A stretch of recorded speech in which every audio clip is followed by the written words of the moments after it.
I'm chairman of the Washington Council on International Trade, and I'm also the director of the Seattle host organization for the WTO Ministerial, which we'll be hosting in Seattle later this year, first week in December. It's my privilege to open this press conference by introducing to you Mike Moore, the new Director General of the World Trade Organization. I won't give you his full background, it was in the press advisory, but I just want to point out that with his substantial experience in international trade in New Zealand government, including being there at the creation, if you will, of the Uruguay round, I think the WTO and the world are extremely well served to have Mike Moore in this position at this time. Mike? Well, thank you. I don't know how many of you had to endure my presentation at breakfast, but I suspect most of you, so I won't repeat that, just to make one or two points in the beginning. We are very proud that we're going to be here in Seattle. Seattle is a magnificent city. This is a magnificent state. Seattle won the bid against very tough and severe competition. All the facilities that we've seen, the people I've met, encourages me that we're going to have a remarkably successful conference. This will be a conference the world will be looking at. It is our best chance to provide the conditions for next century's trading regime, and Seattle will be remembered for that. Of course, Seattle being Seattle and the United States being the United States, this will be a place too where differences are quite properly expressed. This is that's the spirit of America. That is the way we do things in civilized and open societies. And there are great debates that will rage. That is the nature of it all. Nobody believes that the WTO is perfect. It is not. But nobody also believes that the legal system or the education system or the hospital system is perfect. But none of us want to abolish it. We just want to make it better, more relevant and more effective. Thank you.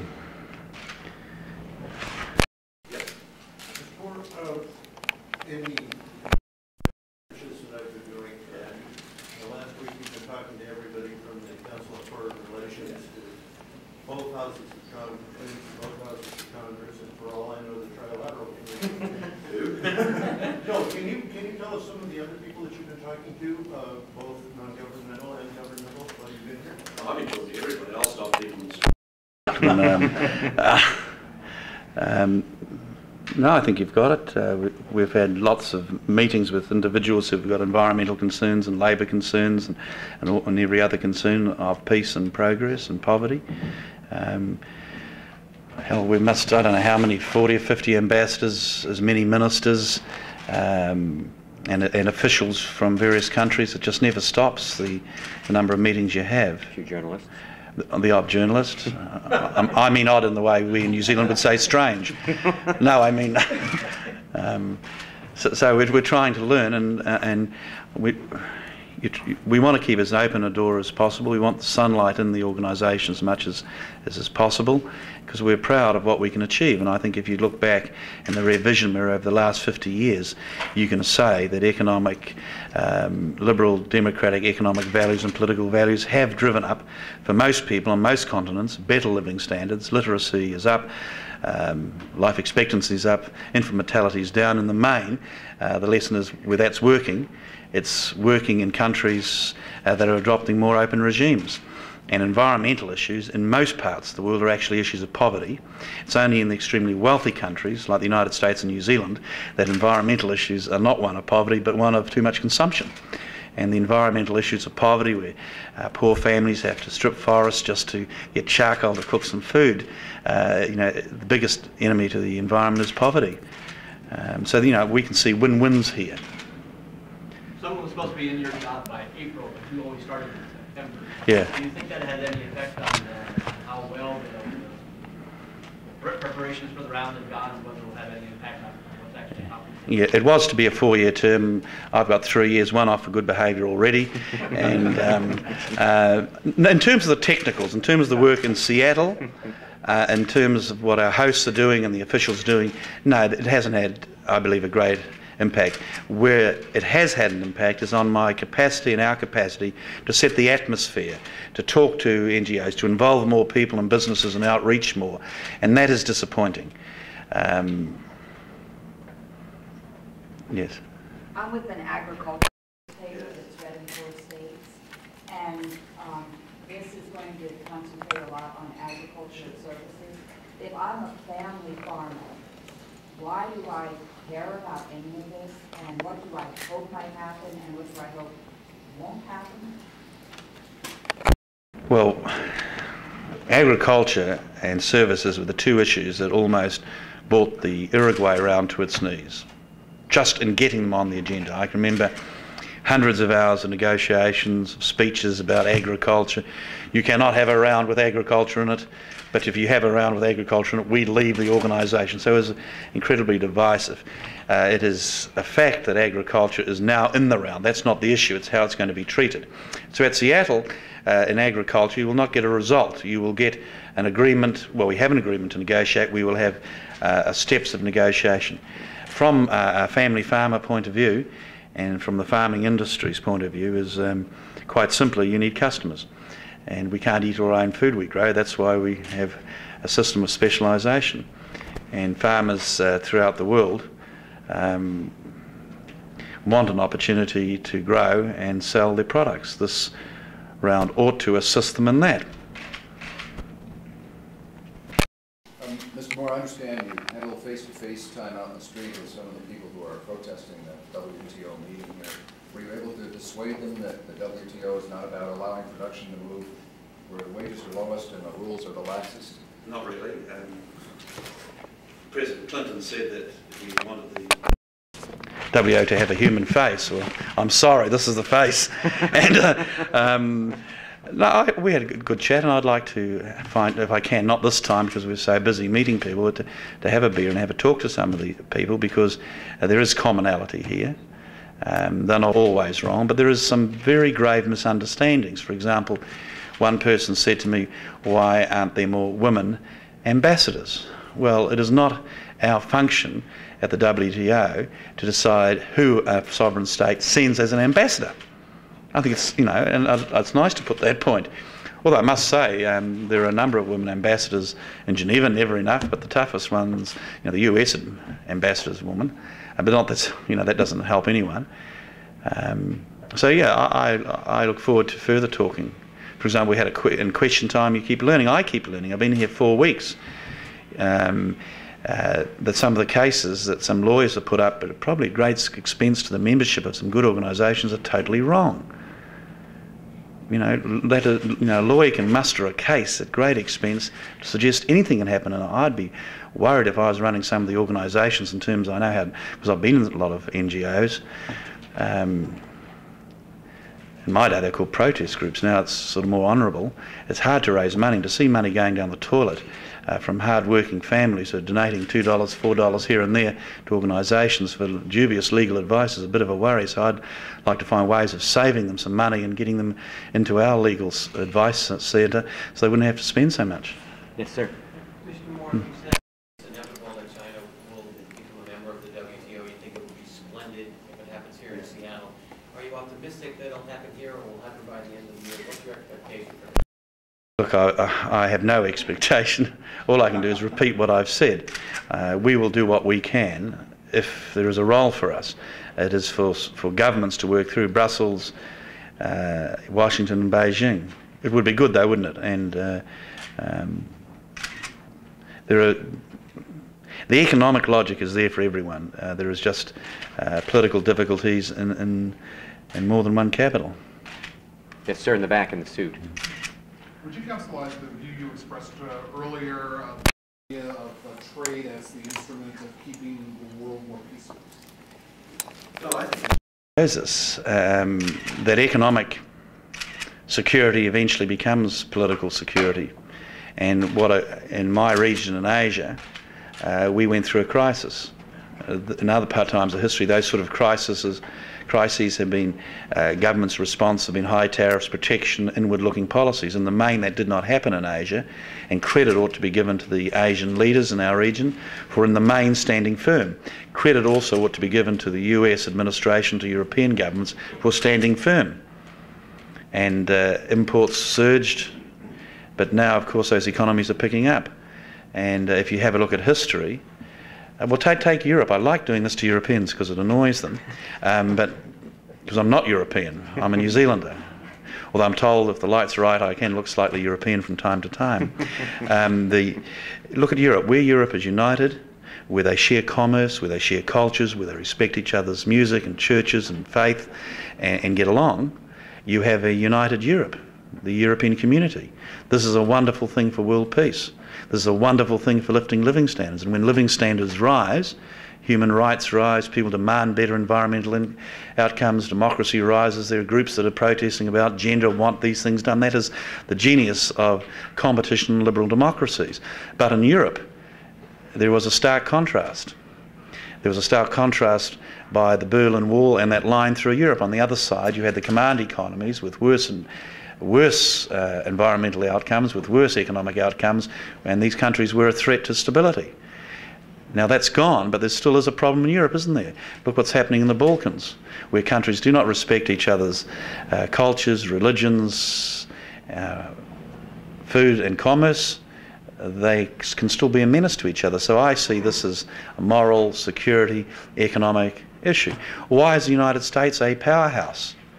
Why is Germany a powerhouse? Because at certain times in their history, they decided they would be a United States. They would not put barriers between each state. And in Germany that was so. When Bismarck decided he would bring the provinces together, Germany rose to be a great economic force. That is the logic of it. Yes, sir, in the back. Thank you. Mr. Moore, recently the King County Council failed to pass a motion endorsing and welcoming the WTO. Does that give you, do you have any comments, or does that give you any concerns? I'm a great admirer of the King County local government. I do, look, I have read the papers on that, don't worry. They're expressing their anxiety as society does. There's not a given. There is no single person. We are not 100% right. But with respect, the other side are not 100% right either. And we can improve our play. I think that's the message they're giving to us. And people outside are saying, listen to us a bit for a change. And we should, but we ask them to listen back a bit. Well, is there a way that you are reciprocating or addressing those concerns? I think this press conference is one way. We're meeting groups every 30 or 40 minutes today. It's never enough. I wish there was 18, well there is 18 hours, but there's not 24 hours a day we can work on this. We have, I say, a web page. We do all we can given our modest resources. So if anyone on the council has a question or whatever, they can write back in web pages. We're trying to reach out. Could you give an example of a specific concern that was raised and how you addressed it? Well, for example, on the streets, a lady raised the number of women ambassadors in Geneva. I think that's a fair point. A chap at a question time made the point about some environmental cases that he believes were lost. From that I could explain where I think we are and improve my play from that. But what worried me in that case, I believe, look, I'm not a lawyer, but I believe he was wrong. And I'm great worry that if people who are leading important NGO organisations are wrong on fact, this is no help to anyone, particularly if they're running those organisations as well. It's legal advice, it's very expensive.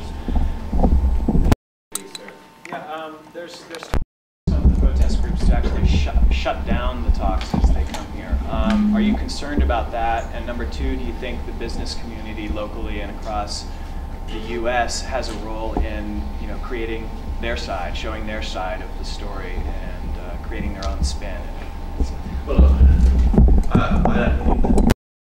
That is closed down. It's because someone's not listening is a bit of a contradiction. I don't believe that will happen. Business and our hosts are making the case. I've got some excellent papers. There are excellent seminars this afternoon. We'll have 400 people at the university talking. I will learn from them. We've got to make the case. But what are we after? We're after higher living standards. We're after a more sustainable society. We're after more jobs for the kids. That's what it's about. And I also have to represent all our members. And I've got to represent countries who are so poor you would weep, who are spending 9 times more on their debt repayment than they are on health in the middle of an AIDS epidemic, and all they simply ask is for the gift of opportunity to export the odd product to America or to Europe or to countries like mine. I think they are right. I think we ought to be big enough to give them a go. And the point I made earlier, that poverty is the greatest threat to the environment. Poverty is the greatest threat to health standards. It's the poverty of most of our customers that are the biggest threat to the living standards of the children yet to be born. Yes, sir. Yes, they're actually, the message they're trying to send is they're calling for what they call an assessment round. Can you explain why that would not be a good idea to make this round, whatever it will be called, one that does not promote new agreements but assesses what the WTO is? No, I'm totally, that's okay for wealthy people to say, oh, let's wait and have a look. There are a lot of people who are not wealthy. There are countries that are locked out that need the opportunity here, and they need to be able to implement what they've done. There are people out there who have no jobs and little hope, and we need to work on development issues for them. So this is no time to stand still. That's only a time to go back. And I don't know of many societies that has too many jobs. You know. Yes, sir. Yes, Mr. Moore, yesterday leaders of 5 major American environmental groups, including the Sierra Club and the National Wildlife Federation, blasted the Clinton administration, claiming that in the interest of opening markets to American companies, the Clinton administration is sacrificing core American values of environmental protection. And as an example, they allege that the U.S.'s change has degraded clean air and endangered species in order to comply with the WTO. So my question is membership by the United States in the WTO leading to a degradation of United States environmental standards?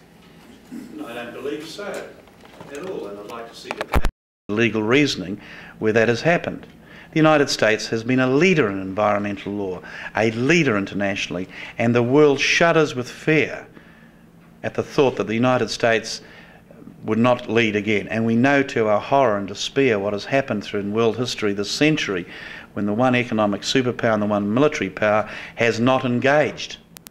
It's overwhelmingly in their interest. Mind you, there may be too many jobs in Washington. I don't know if that's true or not. I'm talking the state, not DC. 1 in 3 jobs here are based on exports, and I understand doesn't take into account tourism. So it's probably half. So we have too many jobs. You need customers, we need customers. We want the highest possible environmental laws. But isn't the lesson of history that as living standards rise, that people demand better, they demand the more attention is given to environmental laws, to issues of equality, that we're the strongest move and not inward-looking ones? Inward-looking societies normally do not give the tolerance to these issues that have normally been advanced through more liberal, democratic societies. Yes, sir. I just wonder if you could give a specific example of what you talk about poverty and a specific example of what some poor country hopes to get from Seattle. In other words, what a very specific thing, in other words, that they would hope to get. Or an example or two of what's Some of the poorer countries would like to see the wealthier countries give them technical assistance, which means help with drafting laws, help with implementing laws on issues like transparency in government purchasing. So we just don't say government purchasing in a transparent regime is good for taxpayers, good for good governance, good for everybody. We need to say when you do this, this is a model law, this is how you set up a system of government purchasing to stop the bad guys getting into it, to protect your taxpayer, to give certainty to your investor. Everybody wins. There is no secret that the areas where many of the poorest countries on earth have the most efficient regimes is in areas like textiles and in some tropical products.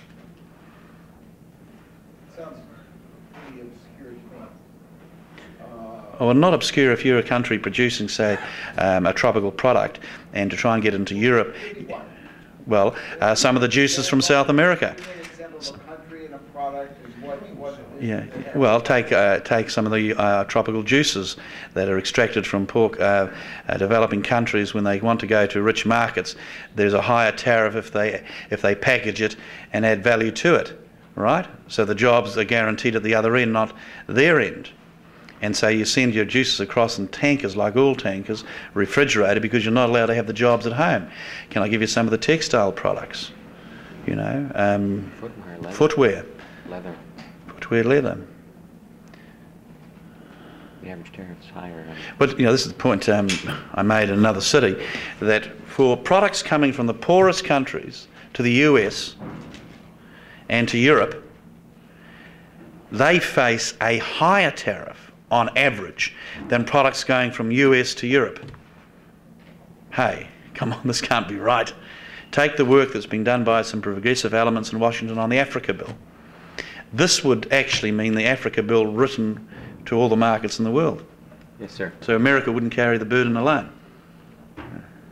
Up to the time it was clear, making this point, that every time the Seattle round, the Millennium Round was mentioned, it was agriculture, services, and China as a big side growth. Your opening remarks, your first day in office, were about debt relief and exports for the least developed countries. That was almost a blindside, as far as I could tell from reading the news reports. Was that deliberate, that your first words on the subject would be something that had not been conspicuously on the table? That's what I believe, that's all. And that's what I believe. I think if the WTO is to be relevant, it has to reach out and do something to the poorest countries as well as the richest countries. And you know, I come from a society that has seen where it has a competitive advantage of being locked out of markets. And if the principles of the market are going to work, they should work for as many people as possible. But you know, I was surprised the reaction. You know, I didn't expect everyone to throw flowers, but I was surprised the reaction, and I'm a little naive. I found I was the first DG to go to the G77. I wondered why. I wondered why no one had been before. So I was a little confused at that. Yes, the lady there, please. One of the concerns I keep hearing from Americans is that they might buy a product from a foreign country that was produced by cheap labor or child labor. Is there anything the World Trade Organization can do concretely to ensure that kids aren't being abused and that workers are paid a fair wage so that they can get out of that poverty situation we're talking about? Yeah, this is one of the controversial issues that the countries want to talk about. A lot of developing countries say, look, that's none of your business. And it would be a nice thing if some of our critics looked after some of the sweatshops in their own country and implemented some of their own labour laws. So, you know, that's the dilemma. But I can understand how good people feel about that. And people who say those things aren't the bad guys, they're the best people in the world. They're the people who give money to good causes. So this is an issue where the administration wants work done on labour rights. Others say this is the job of the ILO. I am a simple public servant. I have to do what our ministers instruct us. Our ministers in the Singapore ministerial instructed us to work closer with the ILO, and we're trying to do that. I've met with the DG there, and I think there's some work we can do together. But I mustn't want his job, and he mustn't want mine. We have time for one more. Yes, sir. Thank you, Mr. Moore. In your speech today, you went into some of the historical birthing of the World Trade Organization. And you talked about also such things as safeguards for automobiles. While no one wants to abolish automobiles, there are safeguards in place. A worst-case scenario and something that predated the World Trade Organization, and something I'm aware of through historical knowledge, is that Hitler was in fact brought into place by the business community. Now, obviously that's not your intention, and I just bring that up as a worst-case scenario, but can you perhaps describe some of the safeguards that the World Trade Organization is putting in place to allay the fears voiced by the people outside? A creature of the condition that existed. Now take what happened. The Versailles Agreement after the First World War, right, which decided to extract revenge and vengeance on the loser of the First War, right, that they would pay. Then how we learnt. In 1945, the mirror opposite happened. The winners, the victors, and in the main the Americans, decided we would have the Marshall Plan and do the opposite of the Versailles Agreement by helping the vanquished to become part of the world economic system. That was a lesson. When you close up, you allow the bad guys to prosper. And we'd argue that the Hitlers of this world prospered because of the closed economies, because of the way people responded to the Great Depression, and because of the Versailles Agreement. I would marshal historic facts to say that the Marshall Plan was one of the major lessons of the First War, with the generosity of the American taxpayer, which has been rewarded by an integrated world economy. So I would argue the opposite. And don't make no mistake, a lot of those people who support protectionism are business people who do not want an open market. And I have argued in my own country there is a great difference between free enterprise and private enterprise. Free enterprise is based on competition in international markets and not being looked after. Private enterprise, which we had in my country for a long time, was the rich guys setting out to do a deal with the governments to screw the consumer and protect their profits.